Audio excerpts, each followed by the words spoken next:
Welcome to the TalentGrow Show, where you can get actionable, results-oriented insight and advice on how to take your leadership, communication, and people skills to the next level and become the kind of leader people want to follow. And now, your host and leadership development strategist, Halelly Azulay. Hey, welcome back to the TalentGrow Show and Happy New Year. 2016 is here, and I know that I'm so excited about the goals that I have planned for this year, and I hope that you've taken the time to do some planning and have some exciting goals in store. This is our first episode of the new year, episode 20. We have Michael Lee Stallard, who is an author and an entrepreneur, and we talk about his latest book, The Connection Culture, and why having connections at work and having a connection culture in your organization is not just nice to have fluff, but in fact, it is crucial for the well-being of the employees and the competitive well-being of your organization. We talk about what that means, how it connects with the band U2, and what are some common mistakes that leaders make that you can avoid. So this is a very actionable episode, but there is something in store for you in this episode, which is a chance to win a signed copy of Mike's book, Connection Culture. So he's been generous to offer 3 copies up for the raffle, which I will tell you all about at the end of the episode. Be sure to stay tuned so that you can find out how you too can win Mike's new book. I'm Halelly Azulay. This is the TalentGrow Show, and I look forward to hearing from you at the end. Here we go, episode 20.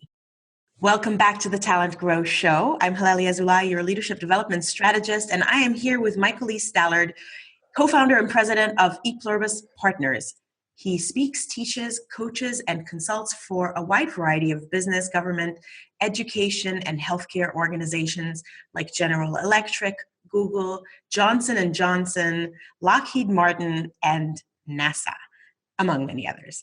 And Michael is the author of a great new book called Connection Culture, which I have right here. And as a matter of fact, which we are going to be sending to you potentially if you win our raffle. So stay tuned for more information about how to win Michael's book at the end. He also is the author of 2 other books, Fired Up or Burnt Out, How to Reignite Your Team's Passion, Creativity, and Productivity, and contributor to several other books like What Managers Say, What Employees Hear, and others. So, Mike, thank you for joining me on the TalentGrow Show, and welcome. Thank you, Halelly. It's great to be with you. I am really happy that you took the time to be with me as well and to share your knowledge with our listeners. Before we get started with some of the specifics, especially around what you've written about in this latest book, I like to hear a little bit of a quick snapshot of your professional journey. It's always very hard to do with illustrious careers like yours, but if you can give us a general sense of where you've been to get here. Well, I'm glad you said illustrious, because I thought you were going to say maybe schizophrenic career or something.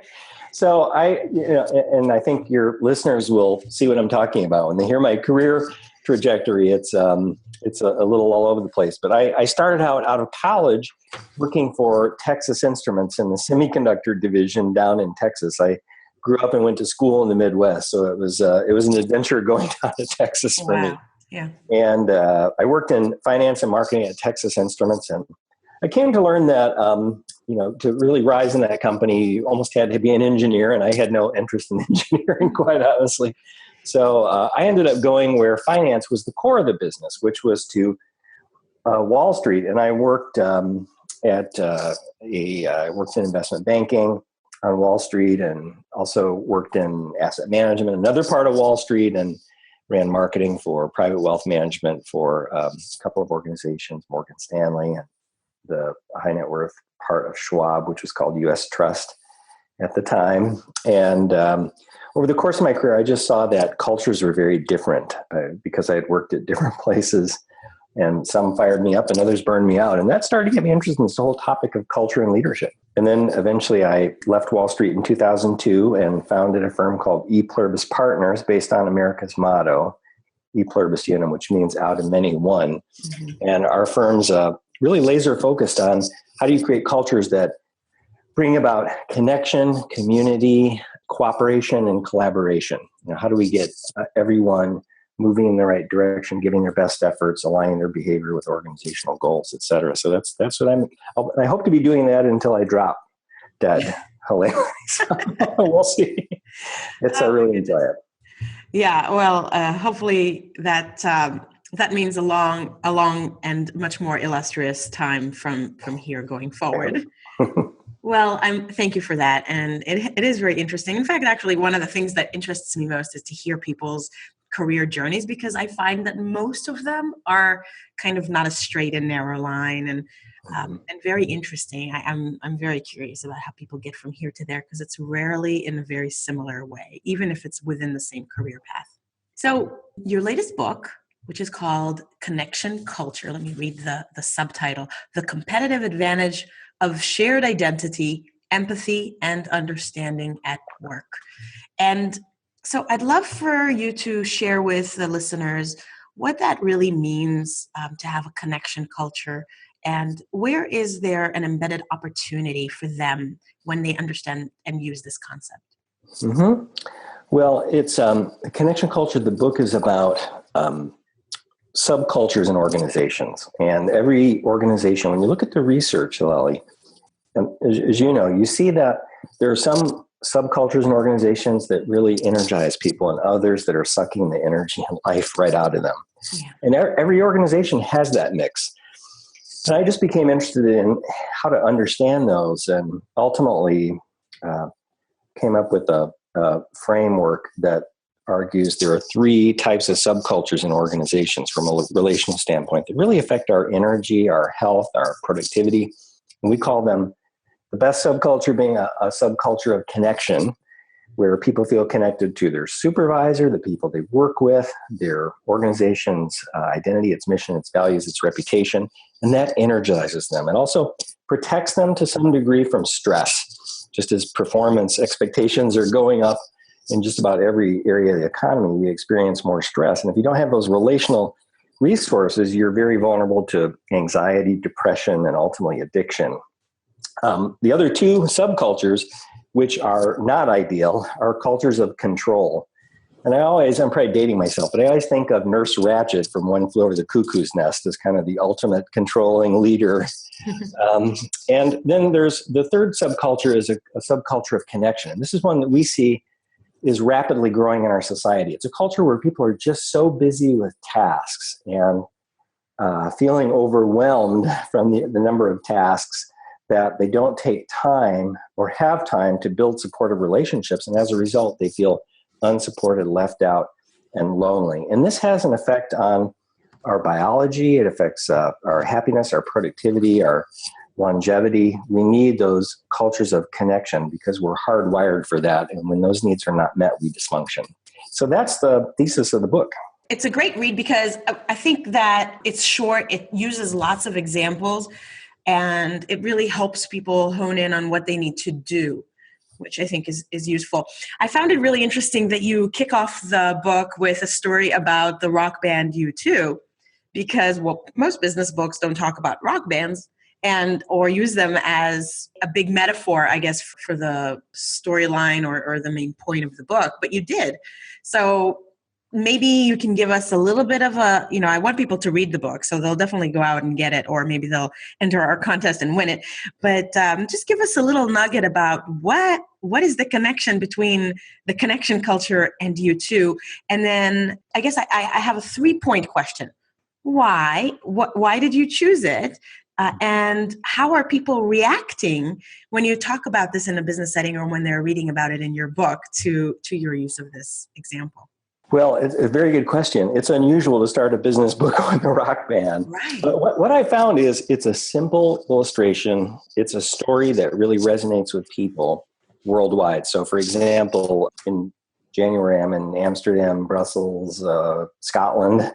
And I've been there before and used that story, and I just find that really resonates with everyone. There seems to be a lot of interest in this particular band. And when you look at their story, Halelly, what you find is that they started out as four 4 boys who were 14 and 15 years old when they started. Amazing. And when they started, they were not very good because even though Edge, the lead guitar player, was talented at a young age, and Larry Mullen, who actually started the band, he's the drummer and the youngest member of the band, was talented. Bono tended to scream, the lead singer. He thought of himself as a punk rocker. And I think he was amusing on stage, and so that helped them, but they didn't sound very good. And Adam Clayton, the bass player, had never taken lessons. He owned a bass guitar, and he couldn't keep time. He seemed to have a problem with that. So it was a bit of a disaster. But here's a group that's got a pretty rough start. And today, they've won more Grammy Awards than any band in history. They surpassed the Rolling Stones record for the highest revenue-producing concert in history. They are wildly successful. And, how did that happen? How did they go from a band that people laughed at and booed? And when you dig into their story, what you find is that Bono, who is the lead singer, lyricist, and de facto leader of the band, he does what we see in leaders who create connection cultures. He communicates an inspiring vision and lives it. He values people, and he gives them a voice. And you see that in that vision, value, voice paradigm. You see in U2 in that their vision is that their music promotes human rights and social justice issues. And Bono and his wife, Allie, live it. They have created charitable organizations to support the poor, particularly in Africa. So they walk the talk. And also, Bono values people. And you see there are many examples of that. Number one, they split their economic profits 5 equal ways between the 4 band members and their manager. It's a very objective way of seeing how they value one another. You also hear Bono talking about how he describes himself as a lousy keyboards player and piano and guitar player. Now, he's probably exaggerating, I would imagine. But he says that it's because of these gifted friends of his, together they bring the music to life. And he's always affirming them, both for their competence, but also for their character. It's interesting to just look at interviews with him. He holds his band members in very high regard. They are a band of brothers in the truest, well, not the most literal sense, but there's a strong sense of connection among the band members. And you also see it in how they've supported one another through hard times. So, for example, when about a year after the band was formed, the drummer, Larry Mullen, his mother was hit and killed in a car accident, and Bono reached out to him to say, I'm going to help you get through this. And Bono's mother had died just a couple of years earlier.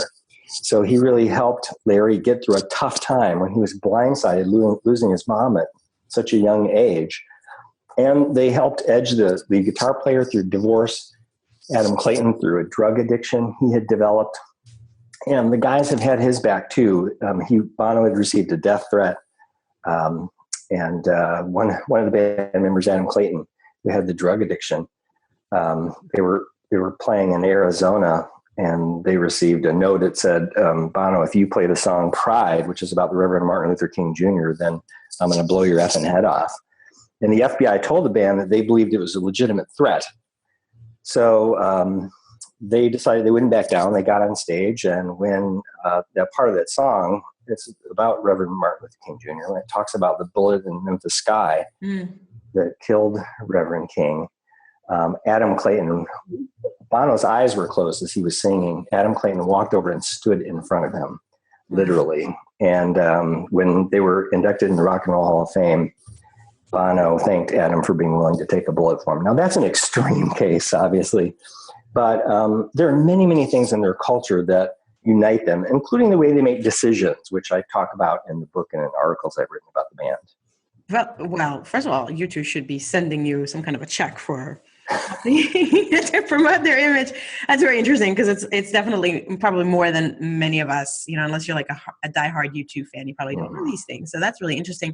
And I like that because it is a very accessible example, that is known in the world over, and for people of many different generations can probably connect with it pretty easily. So I like that. I think that. So how do they react? They take it. I take it that people really like that you use that story.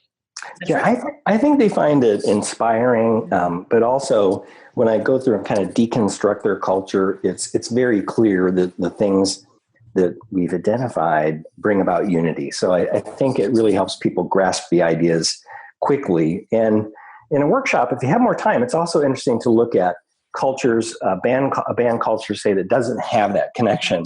And there actually was a great documentary that Showtime did on the band Eagles, which is one of my favorite bands. But the Eagles culture was a bit of a disaster. They actually broke up for 14 years because, quite honestly, when you look at that documentary, you would say they probably hated each other. It just was very toxic. And they needed 14 years to recover from the culture. And then, they've gotten back together now. And I think they're in a better place, which I'm delighted that they are. But they're not going to be as successful as U2 when you look at revenues and impact. It's just U2 is really at the very top of, not quite like the Beatles, but they're right up there at the top in terms of just economic revenues and critical success.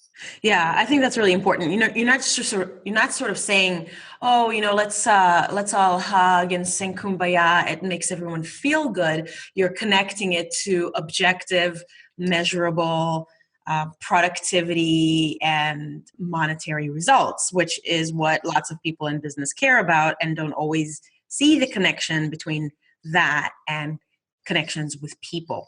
And I think that the other strength of your book was that you have a lot of research behind it, and you devote a whole chapter to scientific research that helps connect some of the suggestions you make, well, not some, all of the suggestions you make to the research that's now thankfully really growing in the last few years, especially out of the field of neuroscience, that helps us see why connection is actually a superpower, as you say it. So what are maybe one or two of your favorite pieces of research that helps us connect those dots? Well, one I think is counterintuitive is that, and this comes from Gallup's research, it's based on a study with 140,000 respondents, and they concluded that who you work with is more important than what you do when it comes to employee engagement. Now, that's very counterintuitive. I think most people would say that it's actually, what am I doing? What is my role in the organization? That's going to be the most important to my engagement. But the research shows it's actually who you do it with, who you're working with, that has the greatest impact. And just to cite a second piece of research that's really grabbed my attention is what I learned from just about the stress response, how when we're if you think of a continuum, Halelly, where one side of that continuum is people feeling connected and supported and safe so that they can aspire to do great things. And the opposite end of that continuum, people feeling unsupported, left out, or lonely and trying to accomplish great things because they have those performance pressures. In the side of the continuum where people feel connected, there's a higher probability their body is going to be at a state of balance or homeostasis when it comes to the allocation of blood, glucose, and oxygen, so that all their bodily systems get the resources they need to be healthy and perform well. If they're on the opposite end of that connection, of that continuum, where they feel unsupported, left out, or lonely, there's a higher probability they will be in the stress response, so that blood, glucose, and oxygen is allocated to the heart, the lungs, the thighs, the big muscles, preparing the body to fight or flee the threat. And it's under-allocating, so it's robbing parts of the body. It's robbing Peter to pay Paul, so to speak. And it's under-allocating blood, glucose, and oxygen to parts of the brain, the digestive system, the immune system, and the reproduction system. Those are systems the body does not anticipate using to fight or flee. So it kind of puts those on hold. And, that's fine. If you're being mugged, you want that stress response. However, if you are stuck in a state of psychological stress for a long period of time, that imbalance will kill you. And that's effectively what's happening. It just makes your body vulnerable to infection, to disease. You start to lose declarative memory, so it's harder for you to remember people's names or things that used to be on the tip of your tongue, where you could just pull them up fairly quickly. So the research shows, and there's a lot of other neuroscience research just that shows the effects to neurotransmitters in the brain, hormones throughout the body, and enzymes that repair damage that stress does to our chromosomes. So connection has a positive effect on all of those things. Yeah, we really are. We are a social animal. I talk about that a lot in my work, and how when you are in that threat response, you're actually the least creative, the least able to solve complex problems, the least able to quickly recuperate from kind of disappointments or any kind of challenges. Like, is this the kind of employee you would like working on your team? The kind whose brain is just being hijacked completely by this stuff. Just not doesn't make any sense. So it is so important, and I'm so thankful that there is now more science that shows it, because a lot of us probably in our field, I guess, people that help organizations perform better knew about it maybe even before the scientific research proved it, right? Right. Yeah. And I love it about your work that you emphasize the importance of relationship and you draw in that research from neuroscience. Yeah, I love it. It's really important, and it's. I think that it helps get some of those people on board that otherwise think it's fluff. So lots of leaders make mistakes. We all make mistakes. Are you seeing any common mistakes that you know can be avoided with some of the help from your book and from your work? Like, what's one really common leadership mistake that you can help leaders avoid? Well, the common mistake I see is that leaders are laser focused on task excellence, but they're not intentional about developing relationship excellence. And oftentimes it's because they're not comfortable with it. And so they tend to default to what they're most comfortable with and tend to not devote time or resources into developing the relationship excellence that every organization needs to thrive for a long period of time. And what we see is when you don't have that relationship excellence, people, it affects the organization in several ways. One, people don't give their best efforts because if they don't feel supported, it's having those, it doesn't have the positive effects to connection that we talked about in terms of wellness, well-being, cognitive function, et cetera. They don't align their behavior with organizational goals. They don't tend to communicate unless, when it's, especially those times when it may be unsafe to communicate. But the decision makers need that information to make the best decisions, and they don't really participate in innovation. So those 5 benefits of having connection, or drawbacks of not having connection, add up to a pretty powerful competitive advantage or disadvantage, depending upon how much connection you have in your organization. So that's what I see as just a lack of intentionality about developing relationship excellence in a connection culture.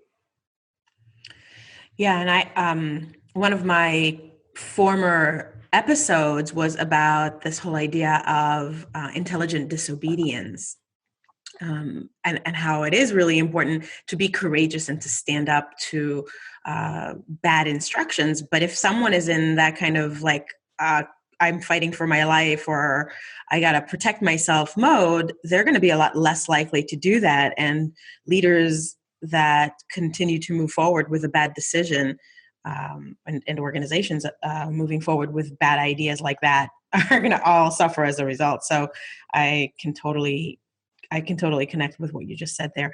So, okay. So I know I'm envisioning several of the leaders that I've talked to in my work who say one of 2 things. Either, look, Halelly, I don't really have the time for that.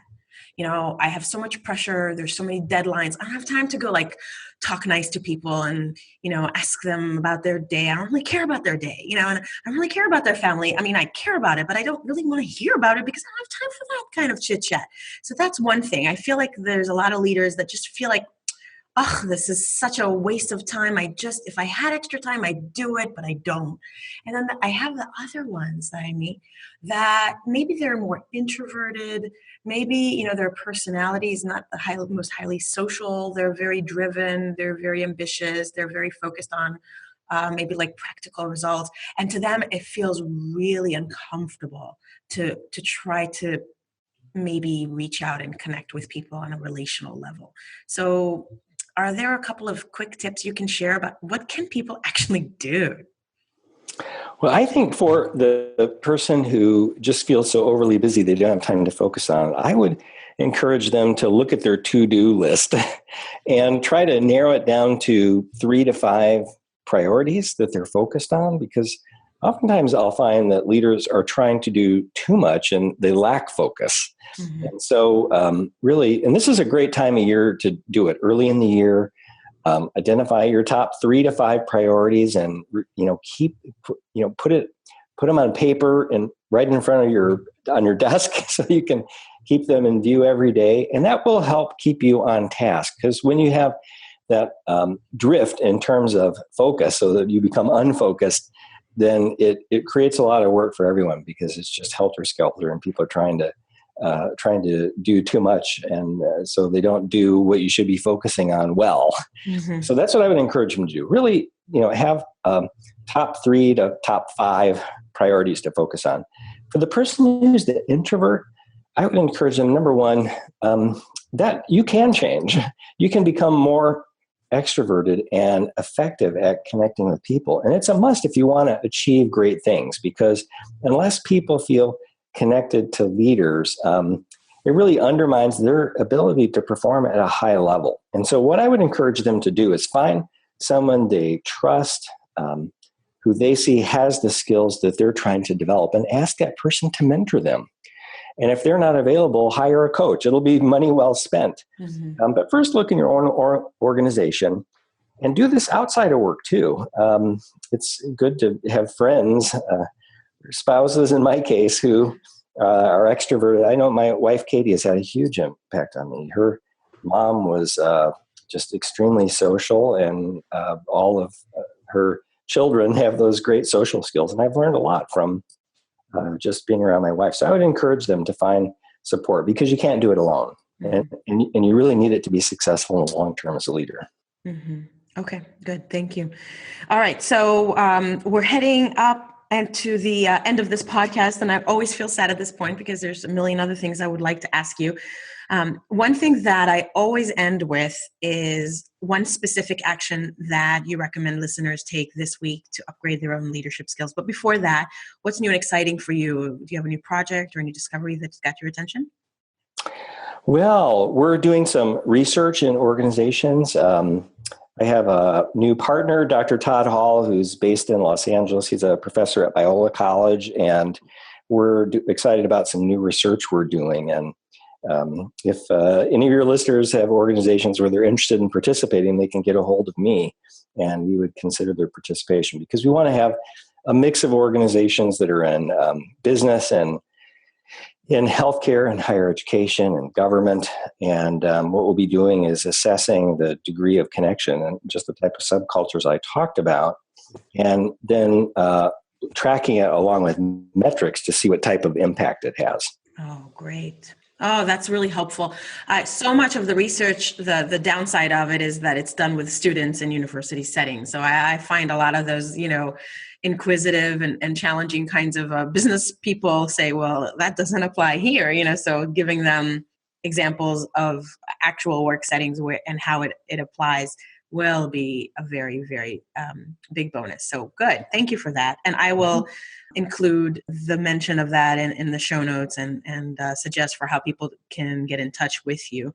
So we're gonna end with you telling us how to get in touch with you. But what's that one specific action, just something that is totally actionable that people can do right away that can upgrade their leadership skills? Well, I would think about the most important issues they're considering right now, decisions they have to make, and seek the opinions and ideas of other people. I call it putting your cards on the table. Here's what I'm thinking about this issue. Find a trusted advisor. Maybe it's a coach like Halelly, and say, here's what I'm thinking, but what's right, what's wrong, what's missing from my thinking?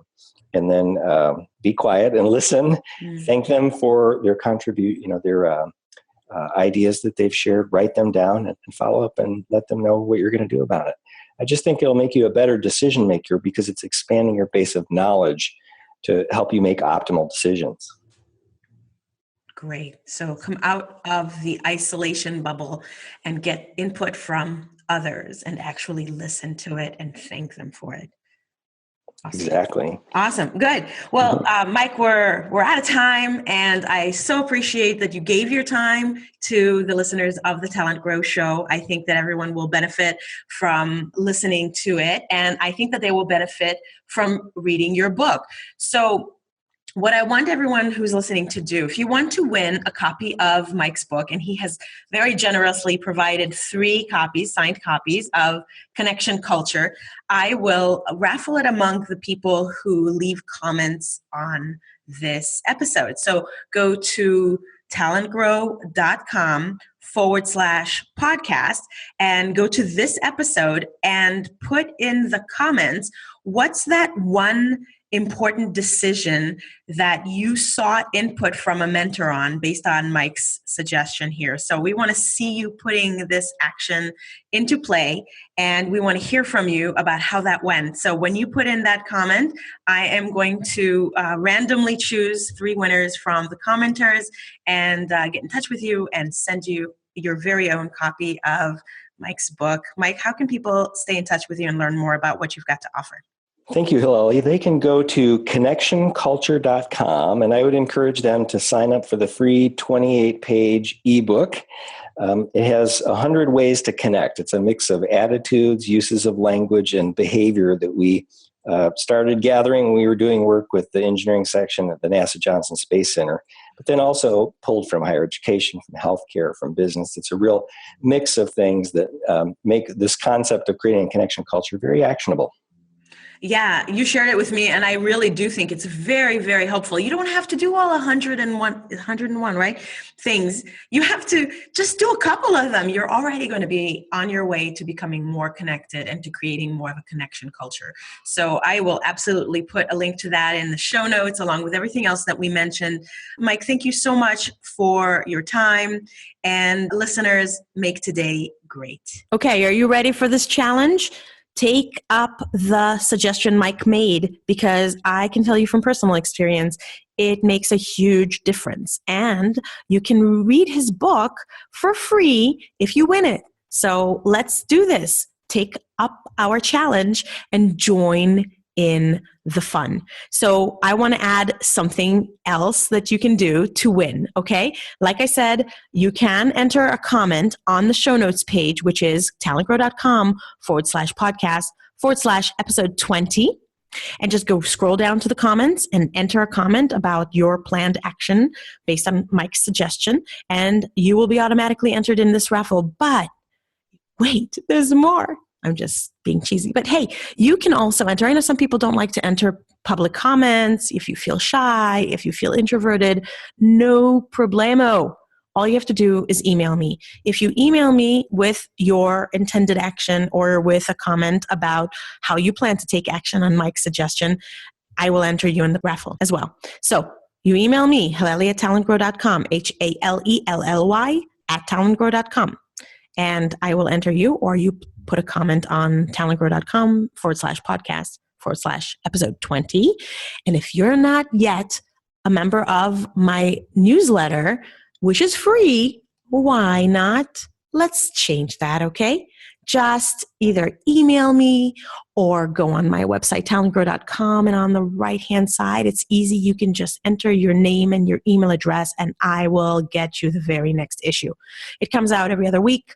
It's very quick to read. It's got an upbeat tone and kind of informal, and it always has actionable advice. One quick tip, a link to my latest blog, a link to other articles and things that I've written, ways to come and see me live in action, and other helpful information for your leadership and communication skills development. So I hope that you will join me this year on my newsletter, and I hope that you will leave a comment or email me, and I hope that you make this year great. Thanks for tuning in. I'm Halelly Azulay, your leadership development strategist here on the TalentGrow Show, signing off.